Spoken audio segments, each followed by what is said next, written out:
올해의 작가상 리뷰를 시작하기 전에 몇 가지 이야기를 하고 시작을 하도록 하겠습니다.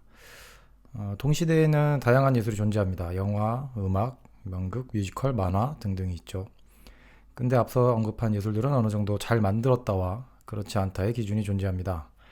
예를 들어 영화의 경우 데자뷰나 다크나이트는 하늘과 땅 정도의 차이로 잘 만들었다와 못 만들었다의 구분이 가능합니다. 음악 역시 잘 만든 음악과 그렇지 않은 음악이 구별됩니다. 만화 역시 크게 다르지 않을 겁니다. 앞서 얘기한 예술과 걸작과 졸작의 차이는 스토리, 연출, 캐릭터, 스킬이나 테크닉, 철학, 그리고 개념 등 복합적으로 판단합니다. 하지만 미술에서는 걸작과 졸작을 판별하기가 쉽지 않습니다.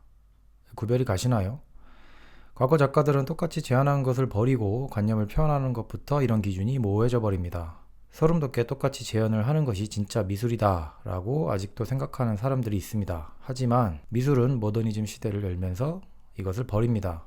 똑같이 그리는 건 한마디로 유치하다고 말이죠. 자신의 관념을 그리기 시작하며 다양한 형태와 색채가 미술판에 등장합니다. 엘리트주의를 등에 업은 현대미술은 모를수록 예술에 가깝다라고 주장합니다. 그리고 이런 현대미술을 비판하며 등장한 동시대 미술은 사회비판과 자아비판, 그리고 대중과의 공감을 이끌어내려고 합니다. 바로 지금 동시대의 말입니다. 다시 돌아가서 현대 그리고 동시대의 미술에서는 기술의 의미가 희미해집니다. 잘 그리고 못 그리고는 더 이상 중요하지 않습니다. 내 철학과 관념을 효율적인 방식으로 보여주는 것만이 남습니다. 그렇다면 동시대의 미술들은 어떻게 좋은 작업과 그렇지 않은 작업을 구별할 수 있을까요? 사람마다 좋은 작업의 판단 기준이 다들 있으시겠지만 저의 경우 한 가지 기준이 있습니다. 제가 생각했을 때 가장 중요한 기준인데 이게 뭐냐면 좋은 작업은 명료하다입니다. 작품이 관객에게 주고자 하는 메시지가 명료하게 다가와야 됩니다. 오늘은 이 기준으로 올해의 작가상 리뷰를 하도록 하겠습니다.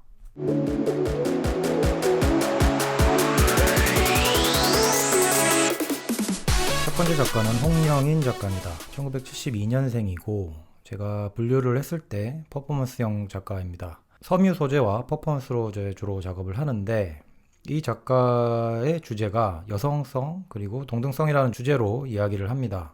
크게 세 가지로 작품을 제작을 했는데 처음에 들어가면 이제 새 초상을 그리려면 이라는 작업으로 이제 세 장의 안과 밖을 리본적으로 설치를 하고 세 장 안은 사람, 세 장 밖이 새를 위한 공간으로 이제 구별을 시켜놓고 작업을 합니다. 이 작업에서 느꼈던 거는 저는 잘 모르겠습니다. 저는 잘 모르겠고 이 새를 갑자기 뜬금없이 넣었다는 거는 글쎄요. 이게 뭐지? 그러니까 새를 그리기 위해서 내가 새 전문가가 돼야겠다. 그래서 새가 되기 위한 어떤 과정을 표현한 것 같아요. 이 세 장, 이 퍼포먼스와 이제 섬유 작업을 했던 거를 지나서 옆으로 가보면 이제 하얀 가면이라는 뭐 동물대기라는 작업이 있습니다. 어떤 이제 음악 쿼텟, 퀸텟 음악가들과 이제 협업을 한 작업인데 이것도 역시 퍼포먼스류 작업이에요. 음악가들이 이제 새의 소리 그리고 자신이 스스로 새가 되려는 어떤 그런 과정 그거를 음악으로 이렇게 표현한 퍼포먼스 영상 작업인데 동물이 되는 과정을 음악으로 표현을 한 거죠. 그리고 언스플리팅 비분열증이라는 이제 퍼포먼스 작업을 이제 그 국립현대미술관 안에서 랜덤으로 이제 퍼포먼스 작업을 한다고 해요. 오랜만에 보는 퍼포먼스 작품이긴 한데 이 세 개를 조합을 해봤을 때 이 홍경희 작가 인터뷰를 보시면 이거에 대해 세 가지에 대해서 연관성을 가지고 있다라고 이제 생각을 하시는 것 같습니다. 근데 관객 입장에서 봤을 땐 이 작업마다 연관성이 전혀 느껴지지가 않아요. 갑자기 뜬금없이 뭐 어떤 여성 노동자와 뭐 약자에 대한 이야기 뭐 이런 것들에 대한 얘기도 하시고 갑자기 뜬금없이 새에 대한 얘기 그리고 그 새를 표현하기 위한 섬유 소재를 이용한 뭐 자수 작업이라던가 이런 것들 그래서 뭐 동물이 되는 과정을 표현했다던가 이런 것들이 전혀 그 유기적으로 붙지가 않습니다. 관객 입장에서 봤을 때 이게 뭔 소리야? 이게 뭘 얘기하자는 거야? 라는 이제 느낌을 강하게 가지게 되죠. 저 역시 그랬습니다. 이게 올해 작가상 전시를 하게 되는 작가들이 흔히 저지르는 실수인 것 같아요. 뭔가 모든 거를 다 이게 한 번밖에 오지 않는 기회이기 때문에 모든 걸 보여줘야겠다. 그래서 자기가 갖고 있는 모든 것들을 다 보여주려고 합니다. 인터뷰에서 얘기했듯이 뭐 역사 뭐 이런 얘기를 하시는데 이게 전혀 붙지가 않습니다. 이 작업과 그 이야기가. 그래서 굉장히 열심히 준비한 느낌은 나는데 좀 죄송하지만 홍영인 작가의 작품이 읽히지가 않아요. 연관성도 느껴지지 않고 그래서 크게 감흥은 없었다. 그리고 두 번째 작가 박혜수 작가입니다. 1974년생이고요. 이 작가는 제가 이제 분류하기로 이제 아카이브형 작가입니다. 그러니까 데이터를 수집을 하고 그 수집된 데이터를 가지고 재구성을 해서 사람들한테 그 이미지로 보여주는 작업을 합니다. 이게 뭐 당신은 우리에게 누구인가? 그러니까 개인과 집단에 대한 얘기를 해요. 우리에 대한 인식을 주제로 이제 표본 집단을 대상으로 이제 설문을 해가지고 이것을 가지고 이제 데이터를 만들어서 그거를 그 데이터를 가지고 다시 분류를 합니다. 나이별, 성별 이런 걸로 분류를 해서 다시 실로 감아서 그 그래프를 그려놔요. 저는 이게 되게 직관적이라서 되게 좋았거든요. 이게 박혜수 작가가 무슨 얘기를 하고 싶은지에 대한 게 어떻게 보면 명료하게 되게 떨어져요. 그리고 뭐 토론극장이라고 해가지고 서로 그 집단 우리에 대한 토론을 할 수 있게 한 그런 작업도 되게 좋았고, 그리고 가장 좋았던 게 이제 가상 렌탈 휴먼 주식회사 퍼펙트 패밀리 이 작업인데, 현재 우리 현 시대 사회에서 싱글족들이 되게 많죠. 혼자 사는 사람들이 굉장히 많은데 그거를 어떤 6.25 참전 용사였나 뭐 베트남 참전 용사였나 어떤 고독사를 한 그런 사람들의 어떤 유품을 가지고 전시를 하기도 했고, 그다음에 그 혼자가 된 우리에 대한 얘기를 어떻게 자본주의와 이제 연결을 시켜서 이런 어떤 보험 같은 느낌, 그런 브로셔 있잖아요. 브로셔 같은 거를 꺼내주면서, 주식회사죠. 아까 말했던 가상 렌탈, 휴먼 렌탈이에요. 그러니까 이게 되게 신선했어요. 아니, 신선하다기보다는 어떻게 보면 되게 직관적으로 다가오더라고요. 진짜 정말 저럴 수 있겠다. 정말 나중에는 저런 그런 회사가 생기지 않을까? 혼자 사는 사람들 위해서 그 사람들을 관리해주는 회사가 생기는 거죠. 그런 게 있잖아요. 뭐 결혼식을 할 때 뭐 보면 뭐 하객 알바 같은 뭐 알바도 하잖아요. 심지어 뭐 이렇게 가족이 없는, 부모님이 없는 경우 뭐 부모님 알바도 있을 정도로, 그렇게 자본주의에 잠식된 어떤 가족과 어떤 집단을 이루는 어떤 우리들에 대한 얘기를 굉장히 직관적으로 보여줘요. 그리고 가족 관계가 이렇게 붕괴가 되고 그 가족을 돈으로 살 수 있다. 자본주의 사회에서. 그런 얘기를 하고, 그런 어떤 이렇게 위트 있는 광고판과 타블렛 PC에다가 보험 약관 같은 거 설명, 뭐 설문조사, 뭐 이런 것들, 그런 것들이 되게 저는 확 와닿더라고요. 제가 이제 지금 혼자 살고 있어서인지는 모르겠지만, 아무튼 되게 정말 20대부터 30대, 40대, 뭐 심지어 조금 더 나아가면 이제 혼자 사시는 뭐 70대, 60대를 넘어선 혼자 사시는 노인, 독거노인 분들까지 되게 폭넓게 그 관객층을 아우를 수 있는 주제를 가져왔다고 생각을 합니다. 후보자들 중에서 제 생각으로는 가장 뛰어나다고 생각하고, 사회를 제대로 관찰을 한다라는 생각을 해요. 그리고 거기에다 재치 있는 아이디어, 그리고 표현 방식. 조금 제가 그 박혜수 작가 작품에서 좀 아쉬웠던 게, 그 데이터를 수집할 때 그 수집하는 표본 대상의 그 범위가 조금, 표본이 조금 작았다는 거. 그거 외에는 제가 생각했을 땐 단점이 별로 없는 작가인 것 같습니다. 그리고 굉장히 인터뷰에서도 좀 인상 깊게 봤는데, 자기는 이제 메시지를 주는 작가가 아니다. 그리고 자기는 질문을 던지고 계속 질문을 던지는 그런 작가고, 그리고 자기 작품을 봤을 때, 자기 작품을 볼 때 그런 교감이 일어나는 게 아니라 보고 나서 전시장을 나설 때 한 번쯤 더 생각하게 하는 게 자신의 목적이다라고 얘기를 해요. 그런 부분도 굉장히 마음에 들었고, 제가 최근 본 작가 중에서 이런 그 아카이브형 작가, 그 수집 데이터를 모으고 수집하는 작가 중에서 굉장히 이제 손꼽히는, 정말 외국 작가들 포함해서 정말 손꼽히는 작업을 하는 작가이지 않나. 또 정말 올해 작가상에 가장 어울리지 않나 개인적으로 그렇게 생각을 하는 작가입니다. 그다음 이주효 작가입니다. 이주효 작가는 제가 봤을 때는 이게 멀티플레이어형 작가입니다. 뭐 여러 가지 일을 해요. 페인팅도 하시는 것 같고, 말이 멀티플레이어긴 한데 좀 설명을 드리자면, 뭐 찰스 애셔가 이주효 작가의 작업에 대해서 미술적 시스템에 전적으로 의지하지 않고 작동할 수 있는 조건을 짓는다라고 표현을 했고, 그 다음에 이 작가가 이번 전시를 위해 고안된 이 실험적 시스템은 예술가에 의해 창작된 작품의 소멸을 유예시키고 예술의 공유를 위한 방식을 찾아가는 대안적 제안이다. 그러니까 이런 얘기를 했는데 제가 생각하기엔 예술의 공유는 대중적으로 많은 방식으로 공유가 된다고 생각을 해요. 이게 현재는 이제 디지털 세상이기 때문에 디지털 방식으로 공유가 되는데 미술이란 거 자체가 그 디지털뿐만 아니라 실물이 존재를 하잖아요. 근데 그런 방식의 공유나 뭐 저장이라던가 약간 디지털적인 매개가 이제 실제 어떤 그런 공간이 이루어지고 물리적으로 보여지는지에 대한 얘기를 하려고 하신 것 같은데, 그러니까 한마디로 얘기하자면 예술의 창작과 그다음 공유의 그 자신만의 방식으로 그런 표현을 하려는 느낌이 굉장히 강해요. 근데 솔직히 말해서 너무 느낌적인 느낌 같아요. 이게 공감이 안 됩니다. 제 개인적으로는 생각으로는. 그냥 이미지만 딱 봤을 때 그 작가 작업이 솔직히 나는 그 작품인지도 몰랐어요.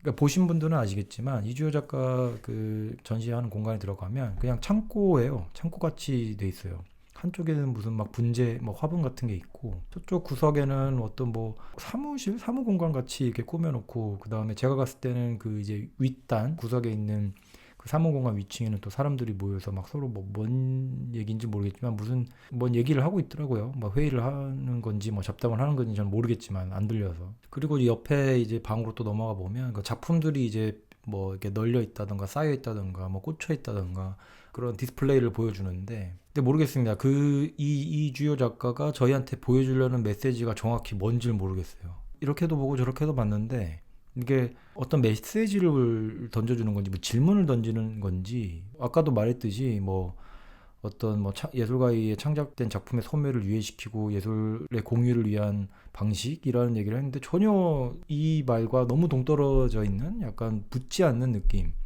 이런 생각이 들더라고요. 그러니까 작품 같지가 않아요. 일단은 이게 볼 게 너무 없고 왜 뜬금없이 저런 작품들이 이렇게 널어져 있는지 저는 전혀 공감이 안 돼. 그게 너무 멀리 돌고 돌아가지고 본인도 이게 정리가 덜 됐다는 느낌을 너무 많이 줘요. 그러니까 완성된 엔드 프로덕트가 아니라 이게 그냥 과정이라고 하기에도 이게 조금 너무 좀 말도 안 되는 느낌이긴 한데 그냥 무슨 뭐 창고를 재현했나? 자기 수장고를 재현했나? 뭐 이 정도 느낌?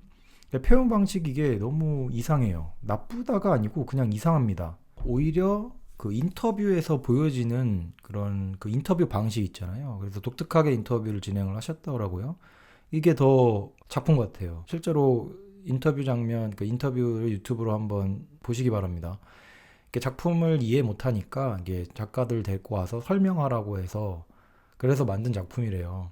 설명하라고 하니까 자기 작품을 이해 못해가지고 이걸 자꾸 설명하라고 하니까 만든 작품이라고 해서 뭐 렉처 머신, 뭐 토킹 머신이라고 하시던데 오히려 그게 더 이해가 되고 더 빠른 어떤 그 작가가 뭐 삶이라던가 어떤 그런 방식에 대해서 오히려 더 그게 더 작품 같더라고요. 차라리 그걸 내시지.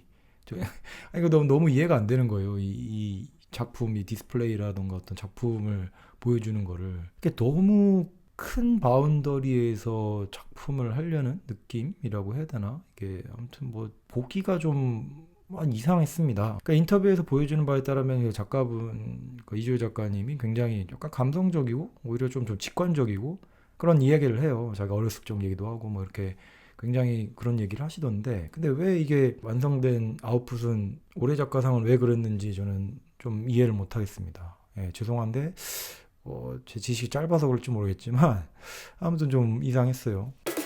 이제 마지막으로 김하영 작가입니다. 1979년생이고요. 예, 제가 분류를 했을 땐 뭐 미디어 아트 설치형 작가입니다. 뭐 일단 김하영 작가 작품을 처음 이제 접하실 때는 긴 복도가 있습니다. 긴 복도로 들어가서 사람이 이렇게 서 있는데 사람 머리에 약간 암석, 돌, 바위 같은 이제 얼굴을 한 초상 사진이었겠죠. 사진이 이렇게 걸려 있고 그 지나가는 길이 막 형형색색 막 보라색, 녹색, 약 형광색으로 이제 복도가 이루어져 있습니다. 그걸 쭉 들어가다 보면 왼쪽으로 딱 이제 본격적으로 자신의 작품을 크게 전시를 해놓은 공간이 펼쳐지는데 솔직히 말해서 이렇게 보는 순간 제 눈을 의심했어요. 같이 갔던 동생이 있는데 이게 미술을 전혀 모르는 동생이에요. 이 동생이 이게 너무 좀 우주로 가는데요 라는 말을 했을 정도로 이게 뭐지라는 생각이 좀 들었어요. 네. 전시 공간 자체는 제 느낌상으로는 뭐랄까 약간 대충 만든 자연사 박물관 느낌입니다. 이게 아시는 분들은 좀 아실 거예요. 좀 싸구려 자연사 박물관 느낌? 약간 우주항공 박물관인데 좀 좋게 쳐주자면 우주항공 박물관인데 이게 진짜 업체가 만든 무슨 약간 진짜 싸구려 자연사 박물관 느낌이 많이 드는 거예요. 그리고 이게 벽면에도 약간 그런 거 있잖아요. 그 느낌이 진짜 무슨 사람들이 이렇게 사진이 있고 그다음에 그 벽에다가 이제 뭐 어떤 연대기라던가 뭐 어떤 과정 뭐 이렇게 그런 알고리즘이라고 해야 되나? 그런 것들이 이렇게 쭉 나열되어 있는데 그것도 너무 좀 그런 쪽 느낌이고 그다음에 이 조명조차 좀 너무 후진 거예요. 조명이 약 보라색, 뭐 저기 마젠타색, 뭐 이제 녹색으로 막 섞여가 짬뽕이 돼가지고 좀 너무 좀 이 퀄리티 자체가 너무 떨어진다는 느낌을 많이 받았고 그리고 그 메인 작업이 영상인데 영상 자체는 이제 보통 이제 빔 프로젝트를 이제 벽이나 천에다가 이제 보통 쏘잖아요. 근데 김하영 작가는 이 스크린 자체를 약간 두 개로 나눴더라고요. 이게 큰 스크린 하나랑 옆에 약간 이제 살짝 각이 꺾여 있는 이거 조그만한 변이 나와 있는 그런 서로 이제 그 빔 프로젝트를 이제 두 개를 이제 한꺼번에 이렇게 쏘아서 이제 만든 작품인 것 같은데 설명을 보니까 한 30분 정도짜리 이게 SF 영화를 만들었더라고요. 이 작가가 이게 사변물을 좋아한대요. 사변물이 뭐냐면 뭐 약간 그런 마이너한 약간 장르물 있잖아요. 그런 뭐 SF, 뭐 공포, 뭐 소설, 뭐 약간 이런 종류의 약간 작품들. 그러니까 이제 SF를 바탕으로 이제 자기 이제 주제를 이렇게 풀어 나갑니다. 이주에 관한 얘기예요. 그러니까 크게는 이주고 이주에서 보면은 뭐 데이터의 이주, 뭐 지층의 이주, 뭐 어떤 인간의 이주, 뭐 이런 것들 흔히 이제 최근에 예술가들이 많이 주제로 가져오는 주제죠. 과거 이제 믹스라이스 작업도 그랬고 오긴 콜렉티브도 이렇게 이주에 대한 작업을 했습니다. 근데 이제 제가 보기에는 풀어내야 할 주제 선정을 좀 잘못한 느낌이에요. 이 사람이 어떤 제주 그 예멘 난민 있잖아요. 그 제주 예멘 난민을 소재로 작업을 했는데 뭐 전에 뭐 작업을 했던 뭐 다공성 계곡 뭐 어쩌고저쩌고 그런 게 있습니다. 근데 여기에서 그 전 작업까지 얘기할 건 아니고 일단 이 그 올해 작가상 그 전시가 된 작품만 얘기를 하면 메인 작업 영상이 정말 할 말을 좀 잃게 만듭니다. 거기서 보면 주인공이 뭐 페트라 제네트릭스라는 이제 광물 뭐 그런 게 있어요. 약간 돌멩이가 막 얘기를 해요. 그 돌멩이가 어디 무슨 뭐 저 다른 뭐 행성인가 어디서 탈출을 해서 와가지고 이제 이주를 해서 여기를 왔는데 그 이주민인 거죠. 이게 그러니까 메타포예요. 어떤 예멘 난민의 그 난민이라던가 이런 거에 대한 메타포입니다. 그 광물이 페트라 제네트릭스라는 그 광물이 어떻게 이제 되는가에 대한 걸 영상을 이게 쭉 그런 메타포를 가지고 이제 끌어 나오는 SF물이에요. 여기서 뭐 난민과 뭐 데이터 이주 뭐 이런 것들을 뭐 지질학적 뭐 어쩌고로 뭐 다양한 취미로 표현했다라고 하는데 그냥 진짜 이러니까 좀 아까 말했던 그 미술을 전혀 모르는 친구랑 같이 갔는데 이 친구가 너무 우주로 간다. 이 영상을 보고 나서도 약간 좀 너무 이해를 못하겠다라는 얘기를 했어요. 조금 쉽게 풀어도 모자랄 판국에 약간 오히려 좀 더 꼬아서 만든 느낌. 영상 퀄리티도 너무 떨어집니다. 약간 대학생 영화학부 뭐 졸전 수준만도 못해요. 솔직히 말하면 안에 있는 3D라던가 뭐 어떤 뭐 그런 것들도 그렇고 그리고 처음에 그 아까 말했던 주인공 뭐 페트라 제네트릭스라는 광물이 처음에 들어왔을 때 어떤 뭐 난민 심사위원 같은 사람이랑 막 얘기를 하는데 그 연기도 조금 더 뜨는 느낌이고 이 메타포들이 너무 안 붙습니다. 너무 안 붙어요. 일단 주제 자체가 무거운데 이거를 너무 가볍게 소화를 하는 느낌이에요. 이 실제 사건을 SF 영화 방식으로 풀어내니까 현실감도 멀어져 버리고 뭐 어떤 막 재치랍시고 이렇게 보여주는 게 있어요. 그런 심사위원이랑 대화하는 장면이라던가 무슨 뭐 말하지도 못할 말을 막 계속 합니다. 괜히 그냥 SF적인 그런 거 있잖아요. 그런 얘기를 막 해요. 그다음 중간에 이제 있는 어떤 여자분이 배우분이 나오셔가지고 무슨 광고 같은 뭐 이런 걸 약간 재치라고 생각을 하셨나 봐. 근데 무슨 광고 같은 걸 막 해요. 뭐 여러분이 뭐 어쩌고저쩌고 제가 이제 영상을 같이 띄워드릴 텐데 그걸 보시면 정말 이게 무슨 B급 감성의 흉내인가? 이게 뭔지도 모르겠어요. 모르겠어요. 아무튼 이게 되게 정말 너무 조금 눈 뜨고 못 봐줄 정도 수준의 이게 영상물입니다. 이게 영화도 아니고 이게 무슨 뭐 다큐멘터리도 아니고 그냥 영상물이에요, 영상물. 그리고 여기 영상 중간중간에 이제 광물이 어디 무슨 수용소 같은 데서 갇혔다가 뭐 나오고 어디 뭐 가고 뭐 이런 장면들이 계속 나오는데 그 중간중간에 이제 살짝 들어가는 장면이 처음에 들어오는 길에 봤던 그 사진 있잖아요. 얼굴이 광물인 그런 사람들이 실제로 이제 나와서 막 퍼포먼스, 춤을 추거나 하는 퍼포먼스를 해요. 결말로 갈수록 이제 그 사람들이 이제 점점 많이 출연을 하고 이 사람들이 막 갑자기 막 모여들면서 탁 섭니다. 설마 했어. 저 사람들이 설마 예멘 난민이라고 생각을 했는데 정말 그 광물 그 가면을 벗어요. 벗는데 정말 약간 중동 분들 예멘 난민이겠죠. 예멘 난민들이 턱하니 나오는 거야. No, no, mm-mm, mm-mm, no, no, no, no, no, no, hell no, no. No, God!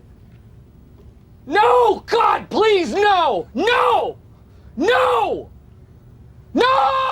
아 정말 솔직히 말해서 제가 머리를 감싸줬어요. 제가 이게 30분 동안 보면서 내가 도대체 왜 내 시간을 이 영상물을 보면서 시간을 보냈을까 라는 자괴감도 좀 들고 솔직히 말해서 사람들이 그 영상을 보다가 다 나가더라고요. 중간에 다 나가시더라고요. 영상이 끄는 예를 들어서 영상물이라고 하면 영상이라고 하면 뭐 유튜브도 그렇고 뭐 그다음에 영화 그냥 TV를 돌리다가 보는 영화도 그렇고 중간에 아무 때나 봤을 때 어떻게 끌어당기는 흡입력이란 게 있어요. 그리고 중간에 봤으면 재밌는 작업이면 그 중간부터 보고 그다음 시작 전부터 또 다시 봅니다. 재밌는 영상이면. 제가 옛날에 카셀 도큐멘터 갔을 때 어떤 영상물이 있었는데 영상 작업이 있었는데 굉장히 유머러스하고 재치있게 풀어낸 게 있어요. 먼지, 뭐 청소기, 뭐 이런 것들을 약간 섹슈얼하고 약간 재치있게 표현하니까 사람들이 막 그 보면서 뭐 웃고 막 끝까지 보고 있는 거야. 그것도 영상물이 꽤 길었거든요.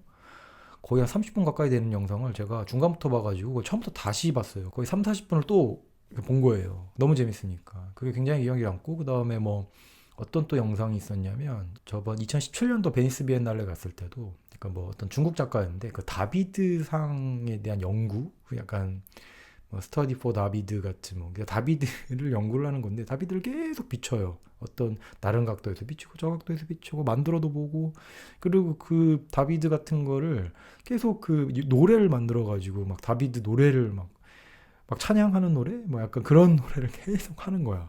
근데 너무 재밌잖아요. 중간부터 봐도 끝까지 다시 보고 처음부터 다시 보는. 그러니까 잘 만든 영상은 그런 거죠. 와 이게 그 난민이라는 소재를 가져왔잖아요. 근데 너무 가볍게 이게 소비를 해버리는 거예요. 정말 너무 이건 좀 심각한 얘기잖아요. 그러니까 난민이라던가 이주 그 사람에 대한 얘기. 예를 들어서 이게 난민이라는 주제를 하는 작가가 뭐 가장 유명한 작가가 있죠. 아이웨이웨이. 라는 작가가 있습니다. 그 휴먼 플로라는 다큐를 만들었어요. 난민을 몇 개월간 따라다닙니다. 그 시리아 난민들을 몇 개월간 따라다니면서 계속 말씀하세요. 예, 시리가 시리아 난민을 이제 몇 개월을 따라다니면서 만든 다큐예요.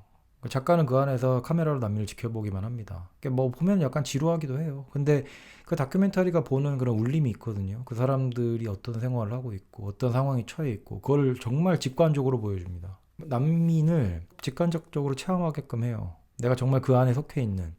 그 다큐멘터리의 그 특징이 있잖아요. 정말 옆에서 지켜보는 것처럼 이게 실제 내가 거기 들어가 있는 것처럼 촬영을 합니다. 근데 사회 문제를 얘기하는 영화들 많죠. 가버나움이라는 작품도 있고. 하여튼 뭐 그런 수준까진 바라진 않지만 어쨌든 뭐 자금이라는 게 한계도 있고 그렇지만 그래도 적어도 이거는 그냥 국립현대미술관에 걸릴 정도의 수준은 돼야 되지 않나. 사람들이 돈 내고 들어가는 미술관입니다. 4,000원 이제 큰 돈은 아니지만 돈 내고 들어가는 미술관이에요. 근데 어떻게 이런 정말 학부생이 만든 작업물, 영상물조차도 안 되는 퀄리티가 걸렸는지 저는 도대체 난 이해를 할 수가 없습니다. 결론적으로는 너무 욕심이 과했던 것 같아요. 자기 수준에서 벗어나 버린 작업을 한 겁니다. 그리고 아까도 말했듯이 올해 작가상 후보들이 가장 많이 저지르는 실수인데 자기가 못하는 영역을 막 건드려 버려요. 내 작업만 가지고 이 큰 공간을 채우기가 너무 힘드니까 약간 무리를 하는 경향이 있어요. 자기 할 수 있는 걸 해야 되는데 자신의 바운더리를 이렇게 넘어선 작업을 한 거죠. 그리고 예멘 난민 건드린 거는 조금 너무 실수를 하신 것 같아요. 뭐 인터뷰를 하고 뭐 사람들이랑 만나서 뭘 하고 뭐 난민에 대한 뭐 어떤 뭘 하고 했는데 그런 게 전혀 드러나지가 않아요. 그냥 자기 작업의 그냥 소재로서 그냥 이용되어졌을 뿐인 것 같아요. 올해 작가상 2019에 대한 얘기를 좀 해봤습니다. 제가 뭐 혼자 이렇게 한번 떠들어 봤는데 뭐 총평을 하자면 뭐 전체적인 전시 퀄리티는 작년에 비해서 오르긴 올랐습니다. 그리고 이 작가분들이 보면은 올해 작가상이 그 SBS 그 문화재단의 후원을 받아서 작업을 해요. 작업을 하고 그 다음에 작가마다 내가 알기로는 한 4천만 원씩 이렇게 후원을 받는다고 알고 있습니다. 근데 그 4천만 원을 다 쓰는 것도 모자라서 자기의 가진 돈을 더 써서 작업을 하시는 분들이 많습니다. 아까도 말했듯이 그 왜 그러냐면 이게 올해 작가상이라는 후보라는 게 다시 오지 않을 기회거든요. 그래서 사람들이 무리를 해요. 그러지 않으셨으면 좋겠습니다. 그래서 이게 올해 작가상이 참 이게 정말 할 말이 좀 많은데 다음에 또 얘기를 하기로 하고, 그리고 이게 작품을 구성을 할 때 첫 번째 작가, 두 번째 작가, 홍영인 작가랑 이제 박혜수 작가가 처음에 이제 그 약간 구별이 돼야 되는데 옛날에도 한번 얘기를 했을 거예요. 작가끼리 구분이 안 되는 작가가 있어요. 근데 그거를 약간 좀 사이에 조금 좀 반대되는 성향이라든가 약간 좀 떨어뜨려서 볼 수 있는 어떤 그런 걸 만들어야 되는데 너무 스무스하게 너무 연결을 시키려다 보니까 이게 첫 번째, 두 번째 작가, 특히 홍영인 작가, 박혜수 작가 전시가 구별이 안 됐어요. 이거 어디까지가 홍영인 작가 작업이고 어디까지가 박혜수 작가 작업인지 처음에는 구별이 안 되더라고요. 그래서 다시 돌아가서 봤어요. 그리고 세 번째가 회화 작가가 없어서 아쉬웠습니다. 원래 처음으로 회화 작가가 포함이 안 된 걸로 알고 있어요. 원래는 이제 여자 후보만 4명이 올랐습니다. 여성 작가들 후보만 4명이 올랐는데 거기까지는 저는 뭐 넘어갈 수 있어요. 뭐 여자 뭐 그럴 수도 있지. 뭐 옛날 과거에서도 남자 작가만 뭐 후보에 올랐던 뭐 경우도 없지 않았을 테니까, 남자가 더 많은 비율을 가진 후보가 있는 해도 분명히 있었을 테니까 뭐 그거에 대한 따로 제가 뭐라고 하진 않겠습니다. 근데 보통 장르를 다 특성의 장르의 작가들을 뽑는데 회화 작가를 왜 안 뽑았을까?